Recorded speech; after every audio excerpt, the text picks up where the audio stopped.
Hello, everybody. I am Nu-Trix, and today we're looking into the latest soft synthesizer from GForce. GForce? GForce. GForce software. And it's the OBX. OBX was actually a synthesizer from Oberheim. It came after all the SEM modules that Oberheim had, and at the moment where the Prophet 5 came out with memory patches. So it has patches of memory. It has cross modulation. It was available in 4 voice, 6 voice, and 8 voices. It was a 2-pole VCF, so it's a 12 dB per octave filter. Like all the Oberheim filter, it's mostly a nice round filter. It's not the aggressive type like the Moog would be. But let's actually forget about the original one because I don't have one. I can compare how much it's close to this one. Still, it sounds really nice. And like every virtual recreation of old vintage synthesizers, they added more. And you'll see stuff if you know GForce software, you will know some of the extra stuff that they put in. It exists in most of their other software. So let's just dive in. You'll see, you'll hear, and you'll understand. Then you'll decide if it's for you. Go.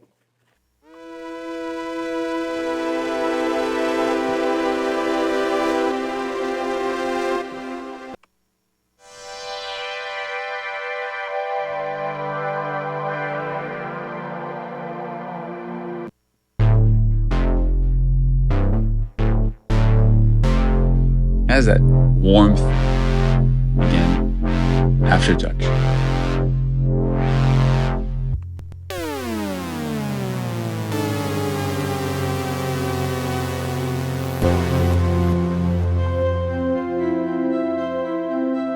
You got arpeggiator in there.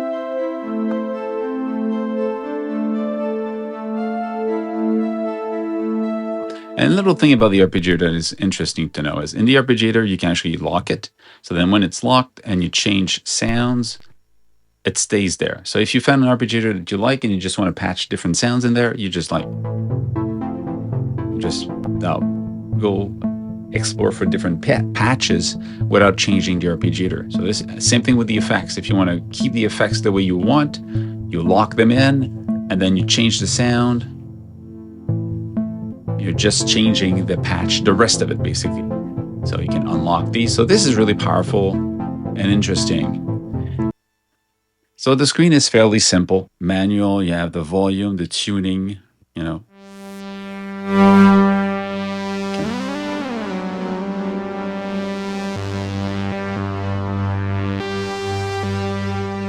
Vintage is basically, do you want it to be more older circuitry? So it mimics the old circuit that dried up or work a little bit slightly different. So that's how you can give that feeling of an old synthesizer. You have here the control, so velocity, aftertouch.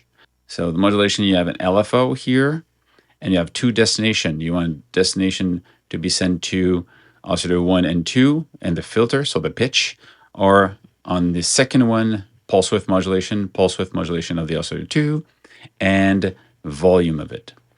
So you go, okay, well, I've got here the LFO, and here I've got the 2 oscillators, you have it here. You have the choice of the oscillators. So on this one here is oscillator 1, frequency and pulse width. So pulse width only exists if you click on pulse. You can have 1, 2, or the 2 shape at the same time. So you can have a different shape because of that. You have the second one, the same thing, but then the combination of 2, you've got a cross modulation, or you have a sync, and you can actually have the 2 at the same time. So pretty much a lot of noise and metallic sound can come out of this. So this is pretty cool. Then you have the filter. So you get a cutoff point, resonance, modulation. So modulation is how much LFO we're going to send to this thing or filter at the same time.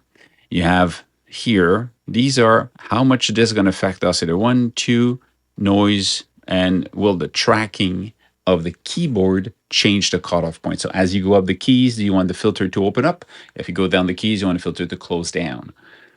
You have the filter envelope here and the loudness, so the ADSR envelope for the volume at the bottom here. On top, you've got chorus, delay, and reverb. So plenty of options here to create a very rich sound. That top section, I think it's really just added. I don't believe it was there on the original at all. You have here voice settings, so you want it to be mono, legato, poly, unison. Of course, if you put unison, you're in mono mode, and then if you're in a unison, you can detune how much each of them. So we don't have the effects.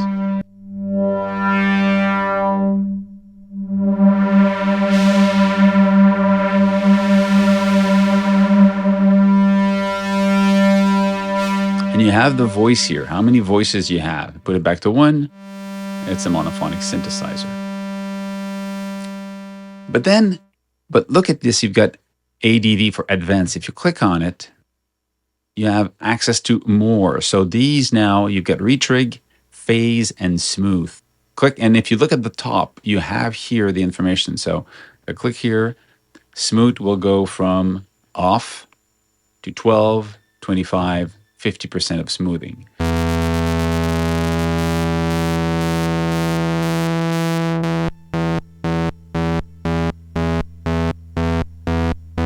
So we hear the value here of the cutoff opening up and closing.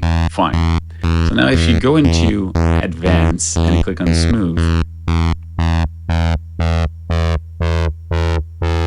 you hear the glide 50% of the speed. It's gliding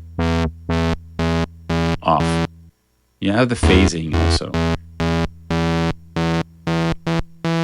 It changes the phase, so it's later or earlier in the movement. And intro is waits and it comes in. I press a key, comes in. It's kind of a delay on the beginning of the LFO action if you want. So let's bring that down. So this is the advance here. You also have advance in the voice settings. Click on this. Now we've got advance on the panning of each voice. So you can have up to 16 voices. You can pan them left and right. So you can have this unison mode become really huge. And you have presets for this. How wide you want it. Pretty cool. Okay, so that's for the advance here. And you also have advance in this section here. So then the portamento also, if you look at the top, you've got legato, glissando, or both, or nothing. Okay, so that's for the advance button. Just remember that you have these controls here. The macros can be assigned to whatever you want. So you just tick the, press the plus and say, I want to control the cutoff point. When you send this one to this one, right click and move up.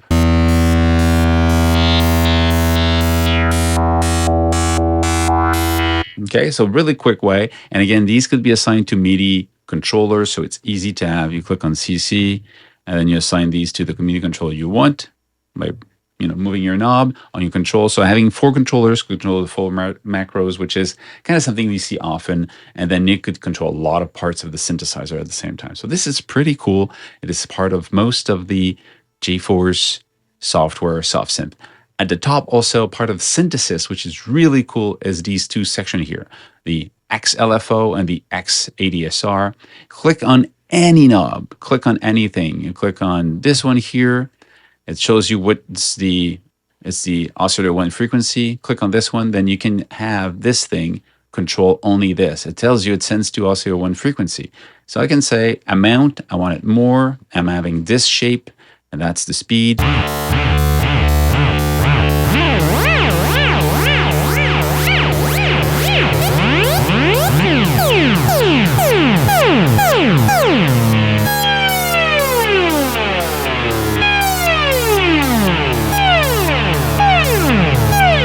So we've got a full weird LFO here with different shapes, amount, time, delay, sample and hold, smoothing for the movement, and sync.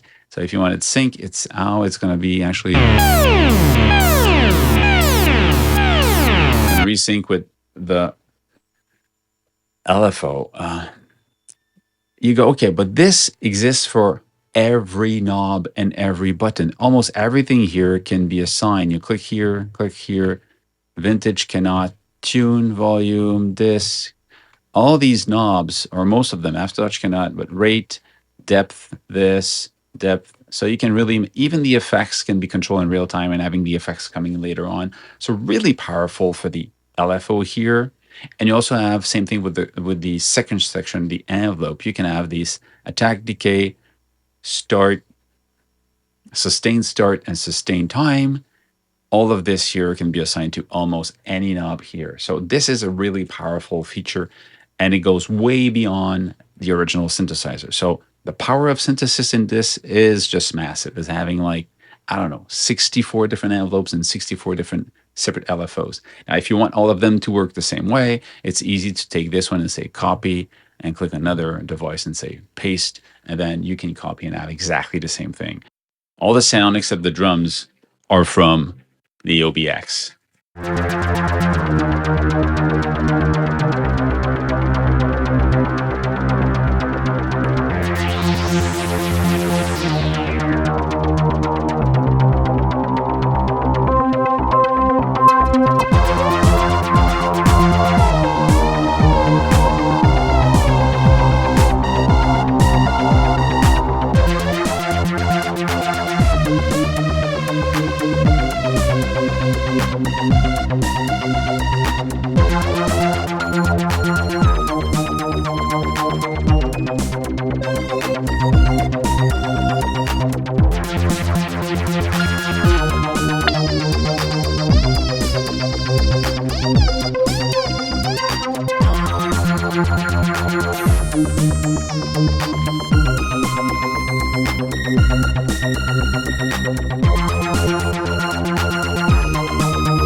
So that's it. That's the OBX from GForce. It sounds warm. It sounds analog. It's just a cool sounding analog synth if you want this. Up to 16 voices.